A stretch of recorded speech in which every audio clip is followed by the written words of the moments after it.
vamos a continuar exactamente donde nos quedamos el día de ayer.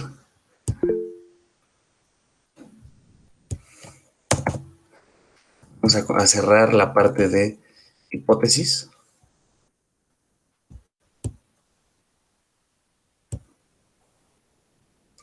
Muy bien, entonces sin más preámbulo vamos a compartir la pantalla.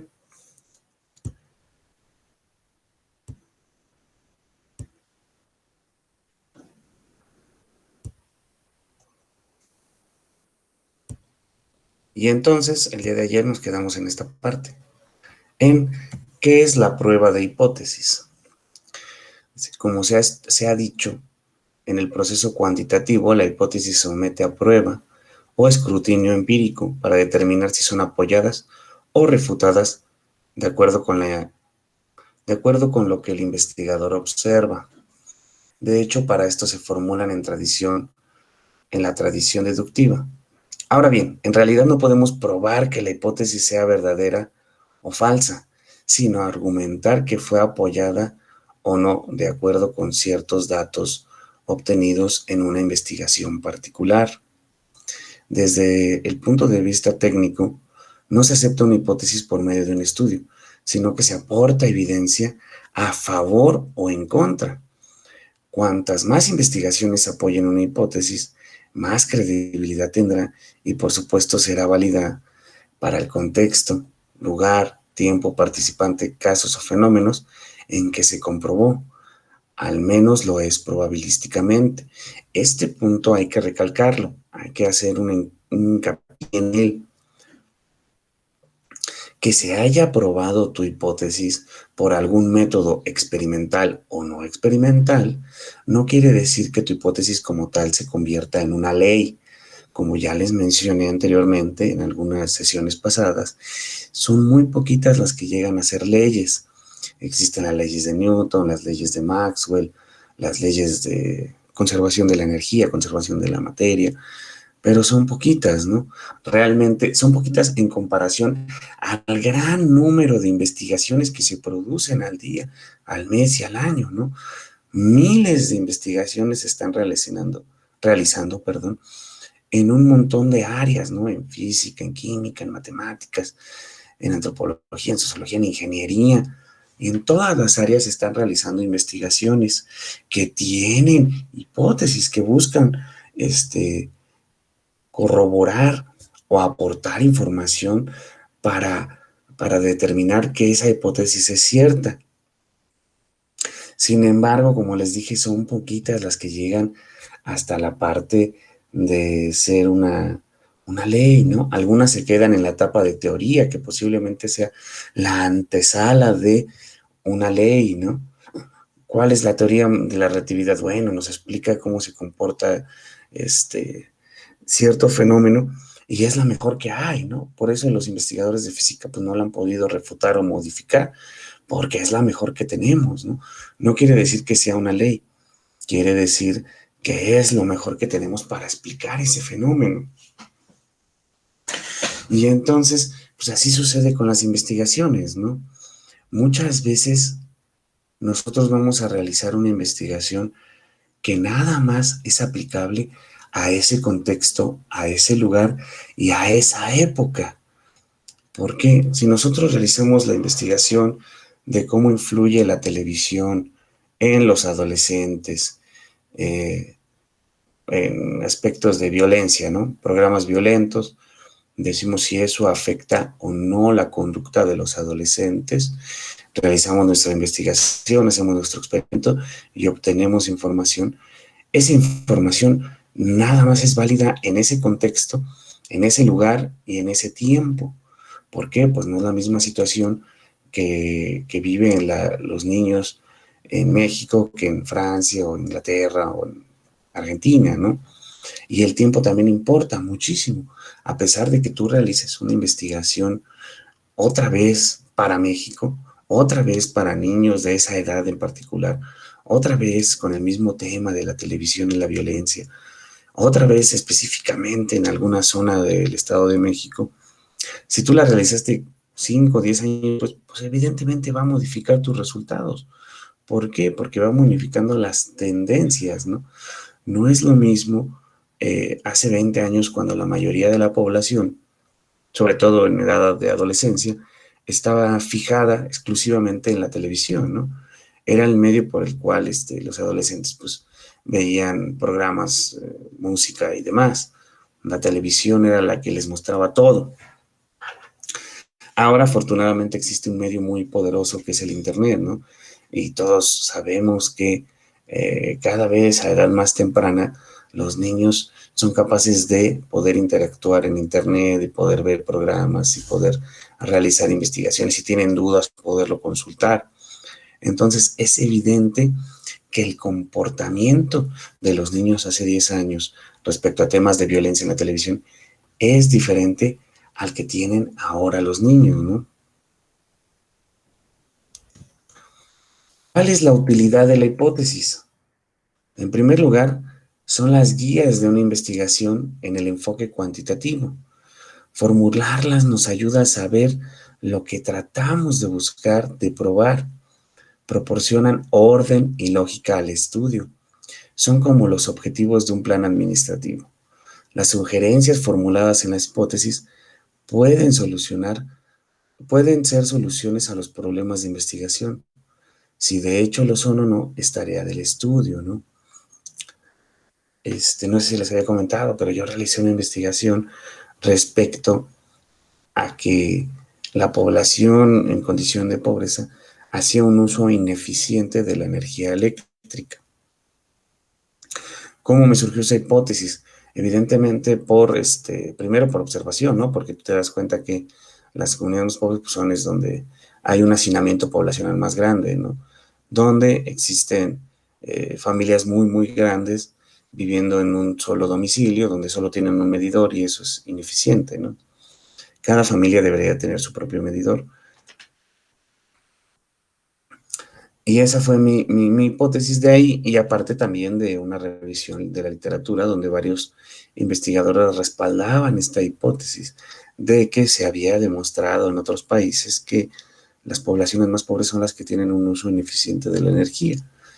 Para no indagar demasiado en este artículo que redacté, se llegó a la conclusión de que no era cierto, de que era una mentira eso, por lo menos para la situación de México, por lo menos específicamente para la Ciudad de México. Las poblaciones más pobres no eran las que consumían mayor cantidad de energía, eran las poblaciones que podrían denominarse, o alcaldías, que podrían denominarse ricas, ¿no? O por lo menos con mayor poder adquisitivo. En este caso en particular era la Miguel Hidalgo o Coyoacán, las que presentaban mayores índices de tarifas DAC. La tarifa DAC es la que orden domiciliario, pero que es de alto consumo, por eso es DAC, de alto consumo. Y entonces, esa es una evidencia muy clara de una ineficiencia energética. No es exclusiva, ¿no? Hay varias formas, hay muchos otros métodos de determinar. Sin embargo, ese fue el que yo utilicé para determinar ese parámetro en particular. Entonces, mi hipótesis era incorrecta, por lo cual, pues, evidentemente debí de haberla cambiado, o se debía de convertir en una hipótesis nula, ¿no? Que es lo que ya estuvimos viendo el día anterior. En segundo lugar, tienen una función descriptiva y explicativa. Según sea el caso, cada vez que una hipótesis recibe evidencia empírica a favor o en contra, nos dice algo acerca del fenómeno con el que se asocia o se hace referencia. Si la evidencia es a favor, la información sobre el fenómeno se incrementa. Y aun si la evidencia es en contra, descubrimos algo acerca del fenómeno que no sabíamos antes. Por eso les digo, retomemos mi ejemplo. En mi caso en particular, yo encontré literatura que respaldaba esta hipótesis que yo tenía, en el cual yo pensaba que las poblaciones más pobres, pues en teoría eran las que hacían un uso ineficiente de la energía eléctrica domiciliaria. Y encontré varios artículos que afirmaban eso. Evidentemente, uno de los principales problemas era el contexto, ¿no? Pues eran países de Estados Unidos o de Inglaterra o de Australia. La tercera función es probar teorías Cuando varias hipótesis de una teoría reciben evidencia positiva, la teoría va haciéndose más sólida y cuanto más evidencia haya a favor de aquellas, más evidencia habrá a favor de esta, ¿no? Un ejemplo de este punto en particular es en el de la mecánica cuántica, de la física cuántica, ¿no? Ya lo había mencionado anteriormente, que las partículas se mueven de diferente forma y evaden o se mueven de una diferente forma de como lo mencionan las leyes del movimiento de Newton, ¿no?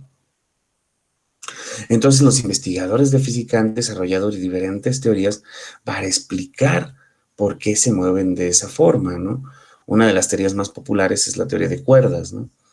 Que lo que dice es que se mueven de esa forma las partículas porque se mueven como si fuera una cuerda.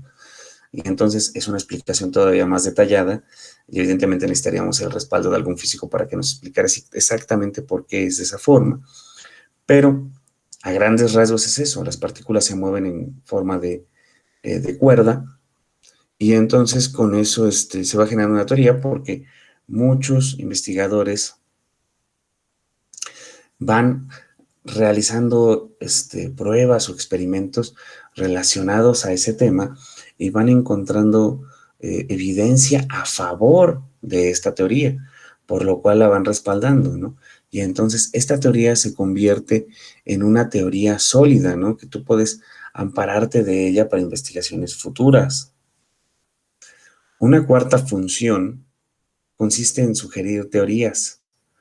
Diversas hipótesis no están asociadas con ninguna teoría, pero llega a suceder que como resultado de la prueba de una hipótesis, se formula una teoría o las bases para esta. Esto puede ligarse mucho cuando estuvimos viendo la parte del precedente, ¿no? Y cuando yo les mencionaba que originalmente cuando surgió el virus del COVID, pues los síntomas todavía no estaban establecidos como tal, ¿no? Entonces, los primeros investigadores que los van plasmando van sugiriendo, van redactando hipótesis y con ende se van sugiriendo teorías, ¿no? Bueno, yo tengo la teoría de que el COVID afecta directamente a la capacidad olfativa de los individuos, ¿no? Y entonces después otras investigaciones en otras partes del mundo respecto al mismo fenómeno van dando respaldo a esa hipótesis que se tenía y se va convirtiendo en una teoría muy bien sustentada. ¿Ok? Entonces, ahora vamos a pasar a un pequeño ejercicio. Recuerden que cada semana hacemos un pequeño ejercicio muy simple, muy sencillo. Vamos a tomarnos ahorita 15 minutos y vamos a resolverlo. En el chat del WhatsApp yo ya les mandé la presentación para que ustedes puedan revisar la última diapositiva, que es esta, y puedan ver el ejercicio, ¿no? Es muy sencillo. Hay que formular una hipótesis nula y una hipótesis alternativa que corresponderían a la siguiente hipótesis de investigación. Yo les voy a dar la hipótesis de investigación y ustedes hacen la hipótesis nula y la hipótesis alternativa, ¿no? Dice, cuanto más asertiva sea una persona en sus relaciones interpersonales íntimas, más conflictos verbales tendrá. ¿Ok? ¿Alguna duda o comentario respecto a este pequeño ejercicio o de lo que estuvimos platicando?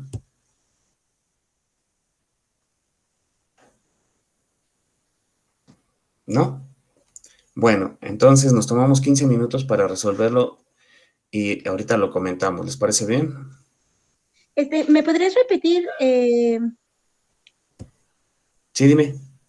si me podrías repetir lo que había dicho, la relación? Ah, el ejercicio. Dele, Ajá, sí, dele. referencia a la gestión. Ah, claro.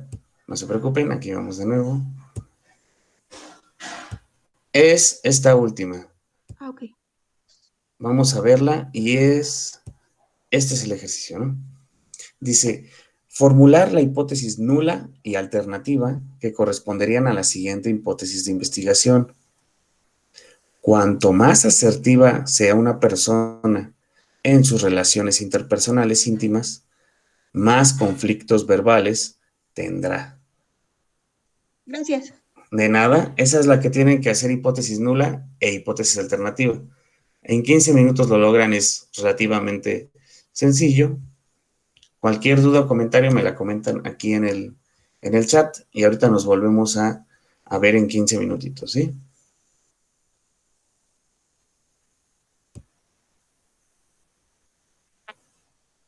Ok.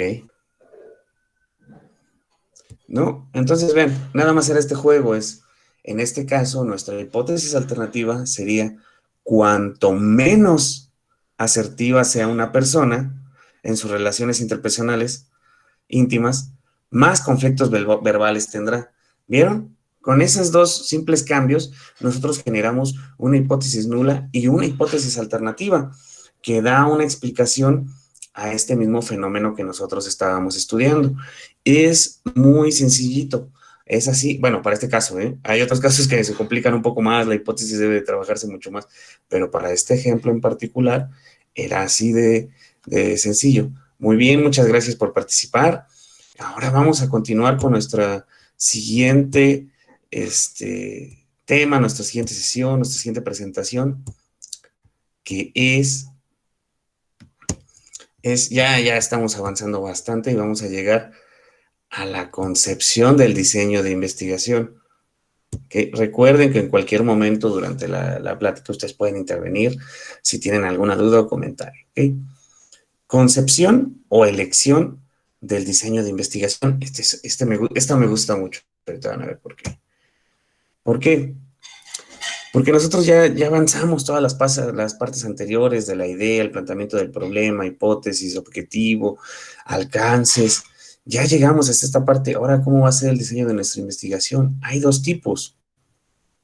Bueno, antes que eso su propósito es responder a las preguntas de investigación, cumplir los objetivos del estudio y someter la hipótesis a una prueba, que nosotros obtengamos un respaldo a través de un experimento o si no de un experimento, de una observación, de una revisión de literatura, algo por el estilo, que nos afirme que nuestra hipótesis es correcta, o en otro caso contrario, que nos diga que nuestra hipótesis es incorrecta. Recuerden que les mencioné el día de ayer que es igual de válido y es igual de bueno el resultado que no sea afirmativo, ¿no? Realizamos nuestra investigación y en lugar de que encontrar que nuestro fenómeno se resolvía de esta forma, descubrimos que no se resolvía de esta forma. Es información igual de válida. ¿Ok? Entonces, en el diseño de investigación hay tipos, ¿no? Las no experimentales y las experimentales. Las experimentales son las que me imagino que ustedes tienen más confort con ellas, porque son más eh, se estudian de una forma mucho más rigurosa. Es, es son muy bonitas las pruebas experimentales, ¿no? Y me imagino que ustedes por el campo, ¿no? Porque están más ligados a la parte de la química, a las ciencias duras, donde sí se realizan experimentos en el laboratorio. Y entonces las experimentales, que administran estímulos o tratamientos y o intervenciones, tienen varias fases, ¿no? Pueden ser pre-experimentos, que tienen grado de control mínimo, cuasi experimentos, implican grupos intactos, y los experimentos puros como tal, que es la manipulación intencional de variables, la medición de variables, control y validez, dos o más grupos de comparación, participantes asignados al azar o emparejados. Recuerden, las ciencias duras son muy rigurosas y deben de serlo así. Porque imaginemos en el caso de la medicina, ¿no?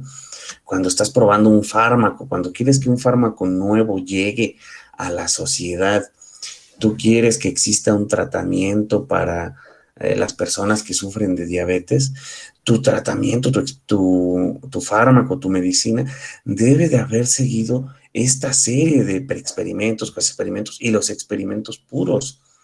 Es muy complicado que un medicamento llegue a, a la sociedad sin una investigación rigurosa de esta índole de muchos años. Son muchos años los que se tardan las farmacéuticas en obtener medicamentos que puedan contribuir en un beneficio para la sociedad. Y eso es muy importante que debemos de tener siempre presente, ¿no? Ahora, los no experimentales. Hay transeccionales o transversales y hay longitudinales o evolutivos, ¿no? De los primeros podemos decir que su característica es recolección de datos en un único momento. En un único momento, retomemos otra vez lo que yo les estaba mencionando anteriormente. Cuando nosotros realizamos nuestra investigación respecto a la influencia de la televisión en los niños, era de un único momento. No se podía repetir, inclusive al día siguiente o a la semana, si lo hiciéramos, seguramente se obtendría un resultado diferente. Es muy complicado tratar de generalizar ese conocimiento y decir que se convierta en una ley, ¿no? Y que siempre lo que nosotros observamos va a ser aplicable a todas partes del mundo, ¿no? Entonces, esa es una parte complicada, ¿ok? Pero se hacen investigaciones de esta índole y son muy importantes, nos ayudan muchísimo a entender un fenómeno.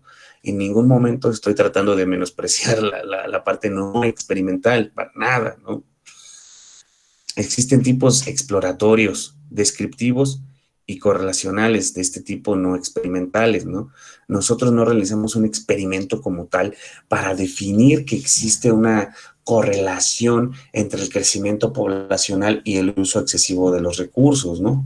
Ese es el ejemplo que son los temas que trabajo, ¿no? Seguramente ustedes ya deben tener ejemplos que se les ocurrieron, pero así es. No necesito hacer un experimento. Yo lo estoy observando y veo esta correlación. No es necesario experimentarlo. Longitudinales o evolutivos. Su propósito es analizar cambios a través del tiempo, ¿no? Ir viendo cómo se ha ido comportando la sociedad respecto a una infinidad de temas. También ahí es un universo vastísimo de temas de los que ustedes pudieran haber realizado una investigación de este tipo a través del tiempo, ¿no? Se hace muchísimo, ¿no? Por ejemplo, cómo se comportaba la población respecto al consumo de hidrocarburos hace 50 años, ahora, ¿no? Seguramente ha cambiado muchísimo. Evidentemente, ahora prácticamente el hidrocarburo es visto como el demonio, ¿no? Sin embargo, aún así se utiliza bastante. Ahora todo se trata de que sean energías renovables, energías limpias. Por eso ahí va cambiando mucho y son investigaciones muy interesantes que ustedes pueden tener. Diseños de tendencia, diseños de análisis evolutivo, de grupos, diseños de panel. Hay muchos tipos de investigación no experimental como tal. En una misma investigación pueden incluirse dos o más diseños de distintos tipos, diseños múltiples. Claro que se puede hacer, claro que puedes observar un mismo fenómeno desde múltiples aristas. Sin embargo, un punto muy interesante y muy complejo de esto es el costo, ¿no? Pues evidentemente hay investigaciones que dices, oye, pues está carísimo, no lo puedo hacer, ¿no? Imaginen que yo voy a hacer una investigación respecto a cómo influye un fármaco en el bienestar de las personas con diabetes tipo 1, no sé, no soy experto en esa índole, para mejorar sus malestares, ¿no? Y entonces esa investigación es de tipo cuantitativo, es experimental, nosotros vamos a medir sus malestares, si han disminuido el dolor de cabeza, a lo mejor el dolor de estómago, la fiebre, no sé, diferentes síntomas que pudieran tener los vamos a medir. Es cuantitativa, de índole experimental y arroja muy buenos resultados. Sin embargo, hay una parte no experimental de índole cualitativa que quiere revisar cómo es ahora la motivación que puedan tener este tipo de pacientes, que es muy válido y es muy importante, ¿no? Otro investigador dice, pues es que yo quiero ver si este fármaco, en teoría, bueno, por mi propia hipótesis, yo supondría que como les está reduciendo los malestares, les está acarreando consigo beneficios motivacionales, no se sienten más motivados para afrontar la enfermedad. Entonces, si se dan cuenta, es otra investigación, es otra metodología, es todo totalmente diferente, ¿no? Y sería una investigación mucho más interesante si se combinaran los dos. Sin embargo, en ocasiones, pues no tienes los recursos para poder realizar una investigación de ese tipo. Entonces, pues, ya. También otro aspecto muy interesante entre esto es el choque que existe entre lo no experimental y lo no experimental, ¿no? Como ya les mencioné desde las primeras sesiones, existe un conflicto respecto a la parte de las ciencias duras versus las ciencias blandas, ¿no? Y entonces aquí las ciencias blandas se defienden muy bien y argumentan bastante estructurado y dicen, bueno, pues es que tú estás examinando un fenómeno en tu experimento en un laboratorio con rigidez donde no sucede eso, lo estás acotando de una forma que no estás observando en sí la esencia de este fenómeno. Cuando los experimentales, pues sí, ¿no? Porque básicamente se sumergen, se clavan directamente en los fenómenos que estudian y se involucran con los seres vivos a los que están estudiando. Ese punto es muy interesante. Recuerden que mi postura es que ambos son igual de válidos, ¿no? Es un diseño de investigación. Una vez que se precisó el planteamiento del problema, se definió el alcance inicial de la investigación y se formularon las hipótesis o no se establecieron debido a la naturaleza del estudio. Recuerden que hay ocasiones en las que la investigación tiene un alcance de índole exploratoria y por lo tal no establecimos una hipótesis, ¿no? El investigador debe visualizar la manera práctica y concreta de contestar las preguntas de investigación, además de cumplir con los objetivos fijados. Esto implica seleccionar o desarrollar uno o más diseños de investigación y aplicarlos al contexto particular de su estudio. El término diseño se refiere al plano o estrategia concebida para obtener la información que se desea con el fin de responder al planteamiento del problema. En el enfoque cuantitativo, el investigador utiliza sus diseños para analizar la certeza de las hipótesis formuladas en un contexto en particular o para aportar evidencias respecto a los lineamientos de investigación, si es que no se tienen hipótesis. Sugerimos a quien se inicia la investigación comenzar con estudios que se basen en un solo diseño y luego desarrollar indagaciones que impliquen más de uno, si es que la situación de investigación así lo requiere. Utilizar más de un diseño eleva considerablemente los costos de investigación. Esto era lo que yo les mencionaba anteriormente, ¿no? El costo es muy importante y hay ocasiones en las que a lo mejor no lo amerita, ¿no? Retomando al ejemplo del fármaco para los diabéticos, ¿no? Pues evidentemente lo que más nos importa es reducir los malestares. Ya la motivación, pues sí es importante y está muy bien y son investigaciones igual de válidas. Sin embargo, en este momento, lo crucial es reducir los malestares, ¿no? Lamentablemente no podemos voltear a ver el otro tipo de investigación en estos momentos, ¿no? Hay investigaciones muy completas que se realizan en megaproyectos. Aquí, por ejemplo, en México tenemos un megaproyecto de Tren Maya. Bueno, tenemos varios, pero el más representativo podría ser el Tren Maya, ¿no? Y entonces ese proyecto del Tren Maya ha llevado a infinidad de investigadores ahí a realizar proyectos. ¿Por qué? Porque tú los puedes ver desde un contexto cuantitativo, con un diseño experimental, y también lo puedes ver desde un enfoque cualitativo sin un diseño experimental, ¿no? Sobre todo las personas que están realizando investigaciones sobre cómo afecta al medio ambiente, ¿no? Por dónde va a pasar, si está interviniendo en el ecosistema, si está lastimando a animales, si está exterminando arbolitos, todo este tipo de cuestiones que son muy importantes. Pues no, ahí sí, ahí sí se están considerando. Si el diseño está concebido cuidadosamente, el producto final de un estudio, sus resultados, tendrá mayores posibilidades de generar conocimiento. Y no es lo mismo seleccionar un tipo de diseño que otro. Cada uno tiene sus características. Perdón.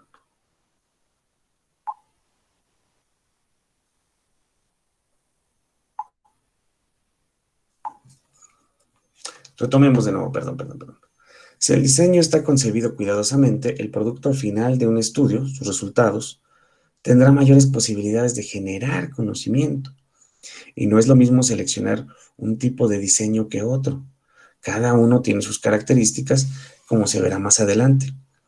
No es igual preguntarle directamente a Paola si le gusta o no, que preguntar a sus amigas, o que en lugar de interrogarla de palabra prefiera analizar su conducta no verbal, como que me mira, qué reacciones tiene cuando la abrazo o me acerco a ella. Como tampoco será lo mismo si le pregunto delante de otras personas que cuando estamos los dos solos. La precisión, amplitud y profundidad de la información obtenida varía en función del diseño. Me gusta mucho este ejemplo. Este ejemplo nos permite observar las diferentes aristas que existen respecto a una misma investigación. Nosotros partimos de la pregunta de investigación, ¿no? ¿Le gustaría a Paola? Esa es nuestra pregunta de investigación. Mi hipótesis es, sí, le parezco atractivo a Paola, ¿no? Entonces ahora nuestro experimento, nuestra investigación, ¿cómo va a ser? Hay muchas formas de que nosotros podamos corroborar esta hipótesis. La primera y la más obvia de todas, pues sería directamente ir a preguntarle, ¿no? Pero supongamos que nosotros no tenemos esa posibilidad, ¿no? No tenemos la fortuna de poder ir y preguntarle directamente para poder, respaldar nuestra hipótesis. Entonces, nosotros tenemos que utilizar otros medios, ¿no? Ver desde otras perspectivas. Entonces, a mí un investigador se me ocurre y dice, bueno, yo lo que voy a hacer es revisar cómo reacciona cuando está conmigo, ¿no? Ver si a lo mejor se pone un poco nerviosa, si se ruboriza, no sé, si tartamudea, cosas que yo ya he estudiado en la literatura que podrían ser síntomas de comportamiento de que yo le agrado, ¿no? Que le parezco atractivo. Esa podría ser, y si todo eso se cumple, digo, sí, mi hipótesis es cierta, le parezco atractivo a Paola, ¿no? Ahora otro investigador, en el mismo caso, dice, bueno, yo creo que lo más prudente sería realizar una encuesta a sus amigas, ¿no? Y puede hacer la encuesta de varias formas, ¿no? Una sería preguntar directamente, ¿no? Oye, ¿le gustó a tu amiga? Y ahí veo, digo, sí, la mayoría dice que sí, entonces es evidente que se confirma mi hipótesis. Otra es que a lo mejor no quisiera ser tan directo, tan franco, y entonces a lo mejor hiciera preguntas relacionadas a qué le parece atractivo en un hombre. Y ustedes que han hablado con ella, qué le parece atractivo a Paola, ¿no? La altura, el color de los ojos, no sé, el corte de cabello, o sea, infinidad de cosas. Y a lo mejor yo podría decir, oye, yo entro de los estándares que ella tiene, entonces evidentemente le parezco atractivo, ¿no? Por eso les digo, todo ese tipo son diferentes vertientes para poder llegar a una misma hipótesis. Y si todos hiciéramos el mismo experimento y todas las hipótesis se fueran siendo afirmativas, pues evidentemente nosotros podemos decir que tenemos una teoría, ¿no? Llegamos a la antesala de, la teoría es que le parezco atractivo a Paola. Y eso prácticamente ya es ley, por eso les digo, estoy en una antesala. A menos de que pase algo asombroso, pues todos los experimentos que realicé, todas las pruebas que yo hice, me dejan ver eso, ¿no? Y como les dije, aún así no es 100% seguro, ¿no? Estamos 99% seguro de eso. ¿Cómo debemos aplicar el diseño elegido o desarrollado?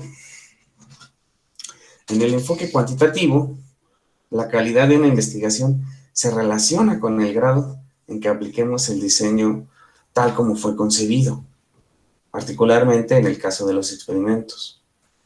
Desde luego, en cualquier tipo de investigación, el diseño se debe ajustar por contingencias o cambios en la situación.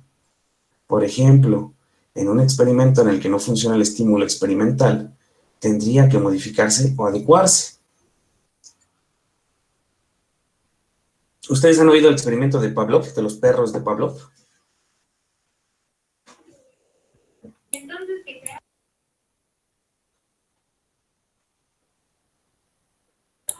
Sí, doctor. ¿Sí? Ah, muy bien, entonces ya lo conoces, ¿no? Que hacía sonar, es que qué bueno que lo conoces para que me ayudes un poco. Hacía sonar un silbato antes de darles de comer a los animales, ¿no? A los perros.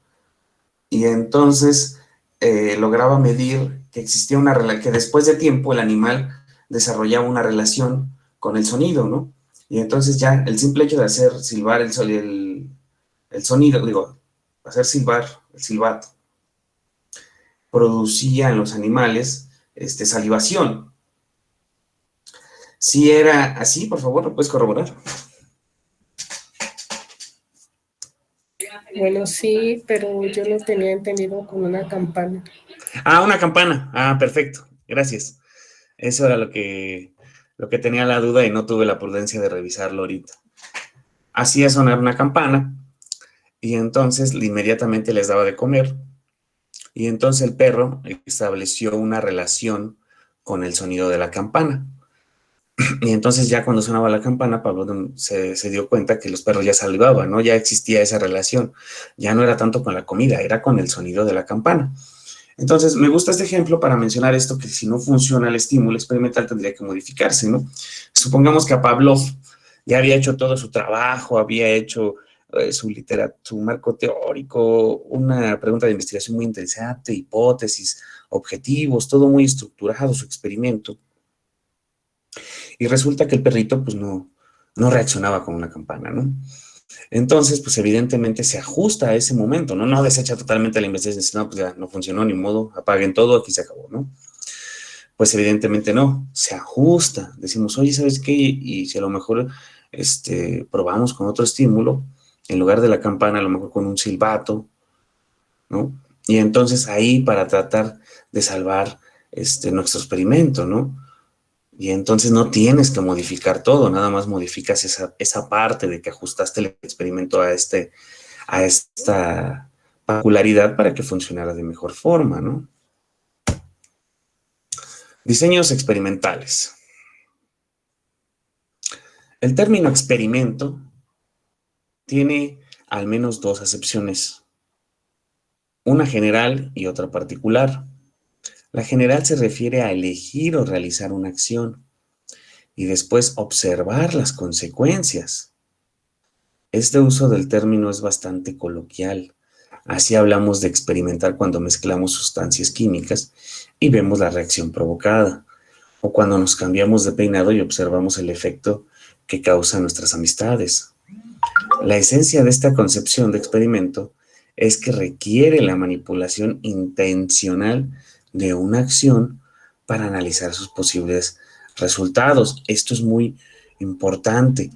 Aquí nosotros tenemos la oportunidad de manipular intencionalmente esta acción, ¿no? Hay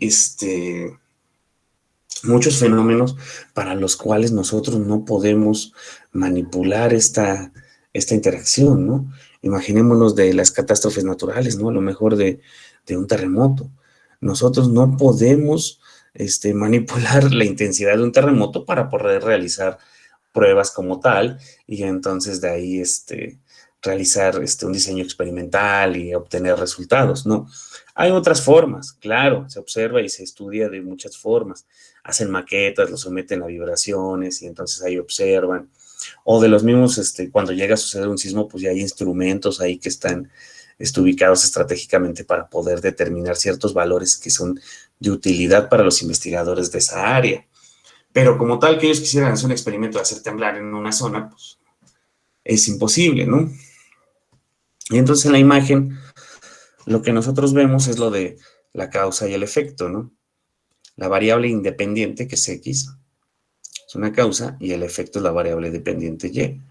También, por ejemplo, cuando hablas de la ductibilidad de los materiales, ¿no? Nosotros vamos a aplicar calor a cierto material para ir viendo cómo se va modificando su ductibilidad, ¿no? Es evidente que a mayor calor, mayor ductibilidad del material. Y entonces tenemos en nuestra variable independiente el calor. Ahí nosotros podemos modificarlo, ¿no? Incrementando de 10, 20 grados centígrados. Y en el efecto, en la variable dependiente, nosotros vamos a ver la ductibilidad. Cada que incrementamos el calor, se va a ir volviendo más dúctil nuestro material. Ahora, nuestro experimento, ¿no? Hay muchos. En la parte de arriba, tenemos, pudiera ser un tratamiento, un estímulo, una influencia, una intervención, variable dependiente, supuesta causa. Ahí está dándonos cuál sería nuestra X, ¿no? Influye en nuestra variable dependiente, en nuestro supuesto efecto. Aquí nos menciona 3, yo ya les mencioné uno anterior. Aquí un tratamiento psicológico influye en la reducción de la depresión, ¿no? Un tratamiento médico mejora la artritis. Un nuevo motor revolucionario incrementa la velocidad. Y ahí es como nosotros podemos trabajar, ahí podemos observar este tipo de fenómenos. Los diseños experimentales se utilizan cuando el investigador pretende establecer el posible efecto de una causa que se manipula. Pero para establecer influencias, por ejemplo, decir que el tratamiento psicológico reduce la depresión, se deben cubrir varios requisitos que a continuación se verán. Desde luego, hay ocasiones en que no podemos o no debemos experimentar. Por ejemplo, no podemos evaluar las consecuencias del impacto deliberadamente provocado por un meteorito, ¿no? Pues, es imposible, ¿no? Pues, ¿quién va a enviar un meteorito a la Tierra para que nosotros podamos determinar? Lo mismo que les digo del sismo, ¿no? Tampoco podemos experimentar con hechos pasados, así como no podemos realizar cierto tipo de experimentos por cuestiones éticas. Por ejemplo, experimentar en seres humanos con un nuevo virus para conocer su evolución. Ciertamente se han efectuado experimentos con armas bacteriológicas y bombas atómicas, castigos físicos a prisioneros, deformaciones al cuerpo humano, etc. Sin embargo, son situaciones que no deben permitirse en ninguna circunstancia, ¿no? Como yo les dije, ahí entra mucho el aspecto ético de parte del investigador. Hay diferentes contextos a través de la historia donde este tipo de investigaciones, pues hasta cierto punto eran legales o válidas, porque pues así era el contexto en el que estaban viviendo, ¿no? Sobre todo en la época de guerra, que yo les comenté que Japón experimentaba con población de China para, los torturaban para ver, por ejemplo, cuánto tiempo soportaba una mano el frío hasta que pues, se congelaba totalmente y se perdía, ¿no? Y ese tipo de torturas que evidentemente pues son antiéticas, que no se pueden hacer, que hoy en día ni siquiera son pensables.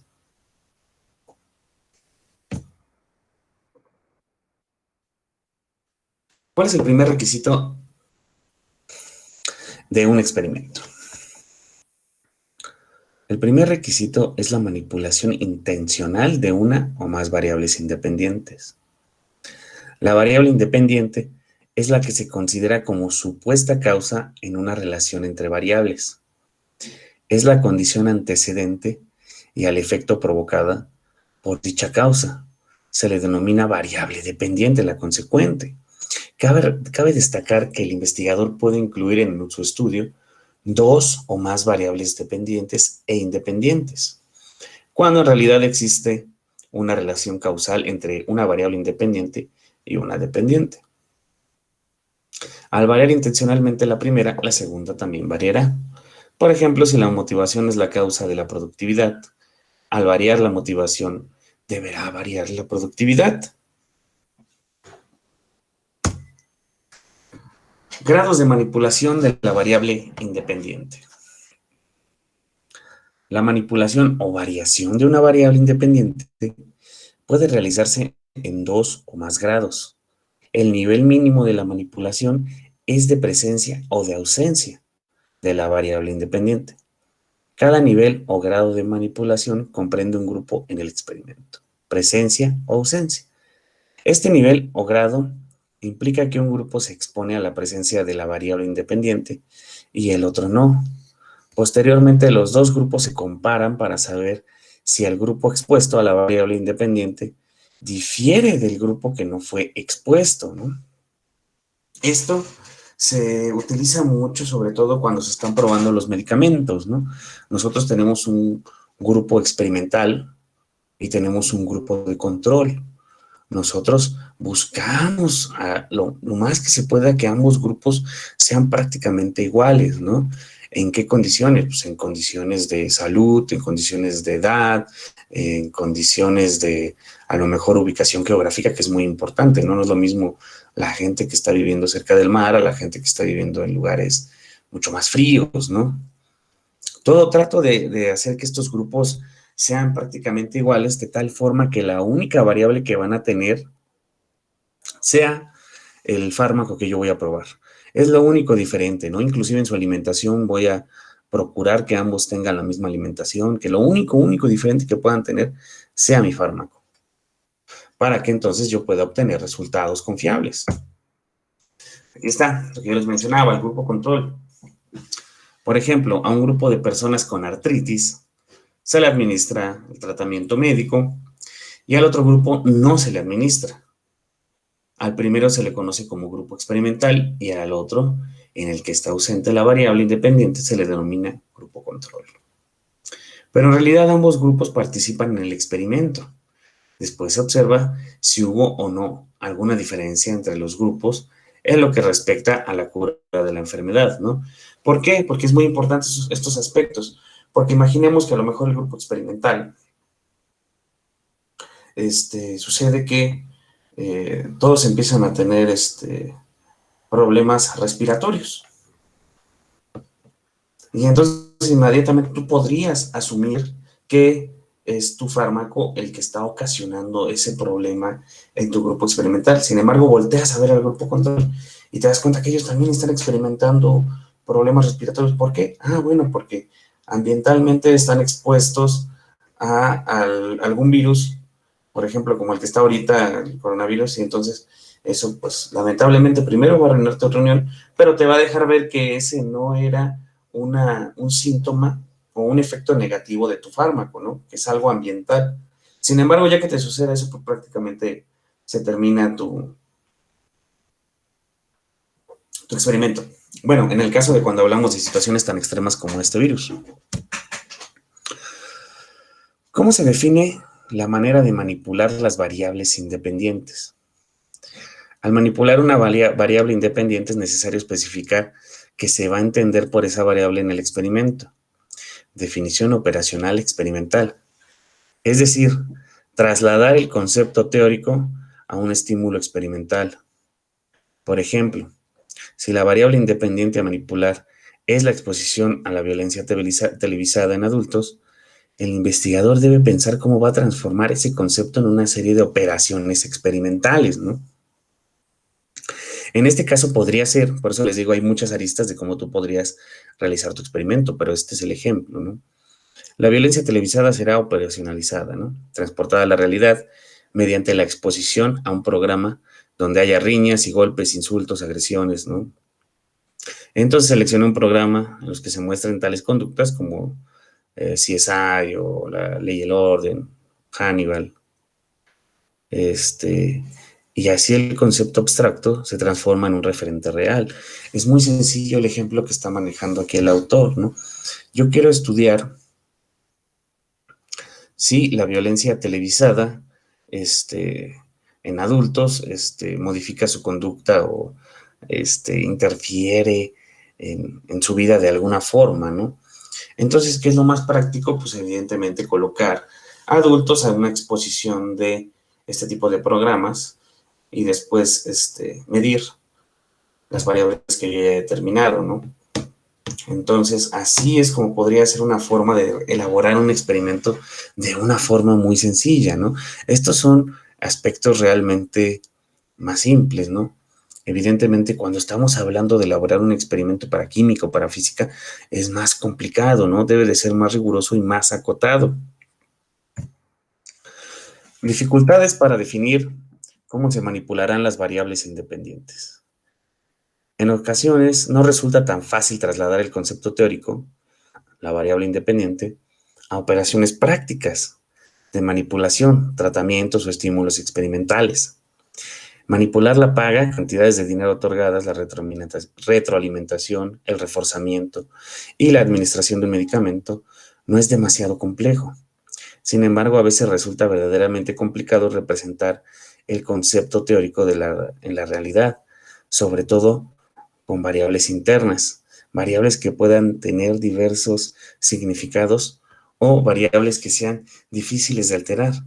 La socialización, la cohesión, la conformidad, el poder, la motivación individual, la agresión, son conceptos que requieren un enorme esfuerzo por parte del investigador para operacionalizarse, ¿no?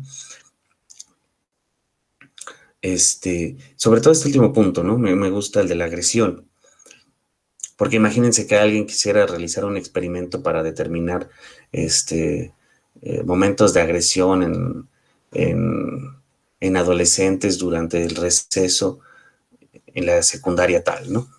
Y entonces desde ahí ya tienes un gran problema porque tienes que definir qué es agresión para ti. Desde ahí, porque es evidente que muchas personas consideran agresión unos aspectos y otras personas no. Desde ahí ya tienes un problema de cómo vas a definir lo que es la agresión. Hay otros experimentos que son extremadamente complicados por condiciones ambientales o de otra índole. Por ejemplo, Einstein debía de probar que los pesos de los grandes masas como los planetas curvan el espacio, ¿no? Es el fenómeno, es de las cosas más bonitas que demostró Einstein, ¿no? Que el espacio se puede curvar por el peso de los mismos planetas. Y entonces lo demostró, su teoría era muy buena, creo que lo demostró matemáticamente, todo estaba perfecto, pero no había un experimento como tal para poderlo demostrar. Entonces la única forma era, en su momento, y aparte con la tecnología que tenían disponible en ese entonces, era con fotografías, con imágenes de las estrellas, porque entonces, según el comportamiento estelar, si le tomamos unas fotos en determinados momentos muy específicos, se iba a notar que existía esa curvatura. Está increíble esa parte. No quiero indagar más porque la verdad no quisiera empezar a decir cosas que no son ciertas, pero lo pudo hacer de esa forma y solo lo pudo hacer una vez y fue muy complicado. Por eso les digo, son experimentos increíblemente difíciles de poder elaborar. Ahorita a lo mejor ese experimento ya es mucho más sencillo, pero en ese momento era muy complicado. Ahora, ¿cuáles son las amenazas a nuestra validez, no? Hay muchísimas. Por ejemplo, en la historia, la descripción de la amenaza. Eventos o acontecimientos externos que ocurran durante el experimento e influyen solamente a algunos de los participantes. Ejemplazo, el que estamos viviendo hoy en día, ¿no? Si nosotros estuviéramos probando un fármaco para la artritis, como menciona el libro, y llega un fenómeno, un acontecimiento de esta índole, pues evidentemente a lo mejor personas de nuestro experimento pues, se van a morir. Y entonces desgraciadamente pues, se cancela nuestro experimento, ¿no? Aquí dice que en respuesta el investigador debe asegurarse que los participantes de los grupos experimentales y de control experimenten los mismos eventos, ¿no? En este caso pues no estaba visualizando un fenómeno tan grande como esto, ¿no? Pues evidentemente nosotros no vamos a exponer también al grupo control y al grupo de investigación al COVID, ¿no? Para que sea parejo. No, lo que estás buscando es que ambos no sean expuestos y entonces pues tu experimento ahí cae. La maduración. Los participantes pueden cambiar o madurar durante el experimento y eso afectar los resultados. Claro, si hablábamos de los efectos de la televisión en niños de 12, 13 años, y mientras estamos haciendo nuestra investigación, el niño madura, ¿no? El niño llega a la adolescencia en 14 años, 15 años. Entonces es evidente que va a tener una concepción diferente de lo que estaba viendo anteriormente, ¿no? Entonces ya no es susceptible de la investigación. Entonces, pues lo que te pide aquí o la respuesta podría ser que selecciones a los participantes que cambien de manera similar, ¿no? Si todos van a ser de 13, pues todos deben de ser de esa edad, porque si eliges unos de 11, unos de 12 y unos maduran antes que otros, pues es evidente que vas a obtener resultados diferentes. Inestabilidad del instrumento de medición. Poca o nula confiabilidad del instrumento, ¿no? Esto sucede muchísimo, aunque ustedes no lo crean, ¿no? Yo les comentaba a sus compañeros en la mañana que inclusive en una institución como el CIMBESTAB, una vez estaban realizando pesaje de personas, pues evidentemente como parte de sus variables era el peso. No recuerdo el experimento que estaban usando, pero estaban pesarlos. Y entonces lo estaban pesando, me dio curiosidad y le dije que yo también quería pesarme. Y resultó que era 10 kilos más delgado de lo que de lo que yo estaba acostumbrado. Entonces le digo, no, está mal tu báscula. Entonces tuve que revisar, y sí, desgraciadamente la báscula estaba mal calibrada y pues evidentemente no servían esos datos que ya habían recabado, ¿no? Es importante tener instrumentos confiables, se deben de realizar pruebas de esos instrumentos antes de utilizarse. Inestabilidad del ambiente experimental. Las condiciones del ambiente o entorno del experimento no sean iguales para todos los grupos de participantes. Es lo que yo les mencionaba, ¿no? Vamos a hacer nuestro grupo control y grupo experimental para el medicamento de la artritis, y a unos los tengo viviendo en la playa y a otros los tengo viviendo en la Antártida. Y entonces, pues a lo mejor influye muchísimo, porque a lo mejor el frío influye mucho más de forma dañina en las personas con artritis, ¿no? Que el calor, y entonces pues no puedes realizar una comparación de esos grupos. Administración de pruebas, que la aplicación de una prueba o instrumento de medición antes del experimento influya en las respuestas de los individuos cuando se vuelvan a administrar la prueba después del experimento. Por ejemplo, recuerden sus respuestas. Es como esta que nosotros le hacemos una serie de preguntas a los adultos antes de ver la televisión, y luego después de verla 2, 3 horas le hacemos otras preguntas. Si nosotros estamos mencionándoles, recuerda lo que respondiste al principio, pues estamos influyendo en ellos para que vuelvan a repetir las mismas respuestas, ¿no? Nosotros debemos ser lo más objetivos posibles y no interferir dentro de las respuestas de los participantes. Regresión. Seleccionar participantes que tengan puntuaciones extremas en la variable medida, casos extremos, y que no se mida su valoración real. Esto es muy bonito, ¿no? También es otro ejemplo que puede pasar. Imaginen que tú estás revisando el comportamiento, las calificaciones de los niños si juegan más de 2 horas Xbox al día, ¿no? Eliges niños por mérito, por decir, pero cometiste un error y seleccionaste dentro de tus participantes a 3 niños genio, ¿no? Entonces, a pesar de que ellos jueguen 2 horas Xbox, pues evidentemente sus calificaciones no se van a ver mermadas, ¿no? Porque estás eligiendo a valores máximos. Entonces, tú debes de buscar participantes que tengan más o menos la misma media, ¿no? A lo mejor las mismas calificaciones o algo por el estilo. Selección. Que los grupos del experimento no sean equivalentes. Es más que obvio, ¿no? Pues no es lo mismo que tengas un grupo control de niños y un grupo experimental de adultos. Mortalidad, que los participantes abandonen el experimento. También es muy frecuente, ¿no? Hacen experimentos, a lo mejor un investigador, le pasó a mi director de tesis que iba a comunidades en la frontera, de niños que estaban afectados por plomo, ¿no? Por intoxicación por plomo, derivado de las fábricas que estaban aledañas. Entonces iba y tomaba su medición de plomo en sangre, y entonces ahí tenían los valores, ¿no? Y evidentemente la mayoría de los niños superaba los valores permitidos de plomo en sangre. Y entonces, pues tú le das un tratamiento, en este caso les dio un tratamiento, y dice, voy a regresar en 2 meses o 3 para ver si ha disminuido esta afección. Y entonces, ¿qué pasaba? Pues desgraciadamente, algunos niños se iban o cruzaban a la frontera o abandonaban el estado, o en el peor de los casos morían, y entonces, pues, sus participantes estaban fuera de su estudio, ¿no? Y entonces la solución aquí lo que menciona es reclutar suficientes participantes para todos los grupos. Claro, si tu muestra te dice vas a necesitar 100, tú busca 200 por aquellas situaciones. Mortalidad. Ya lo dije, perdón. Difusión de los tratamientos. Que los participantes de distintos grupos se comuniquen entre sí y eso afecte los resultados.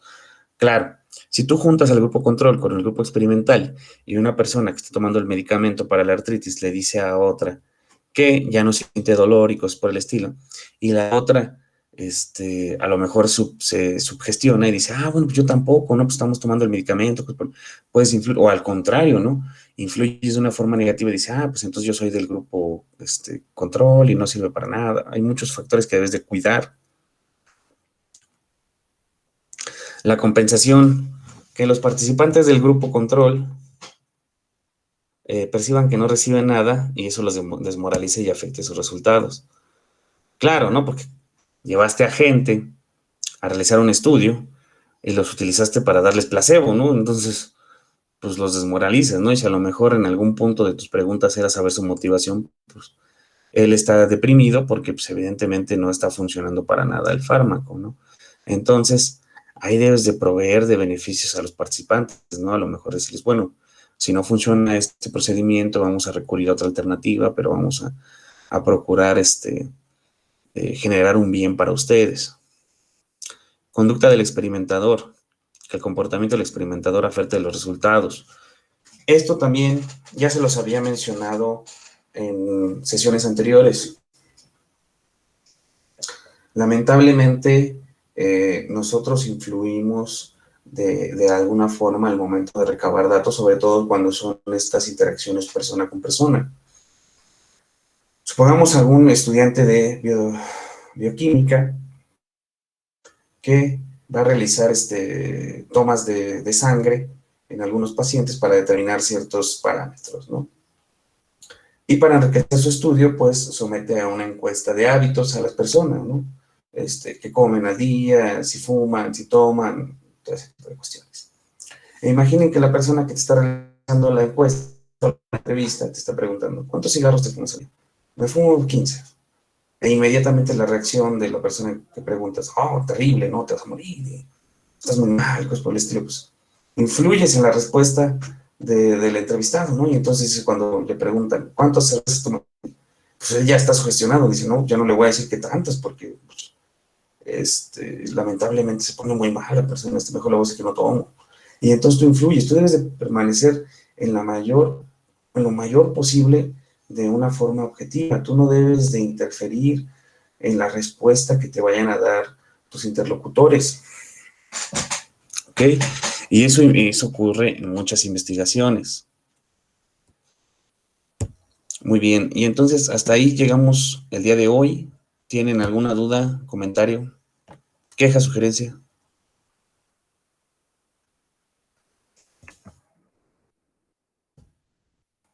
¿No? ¿Todo está bien?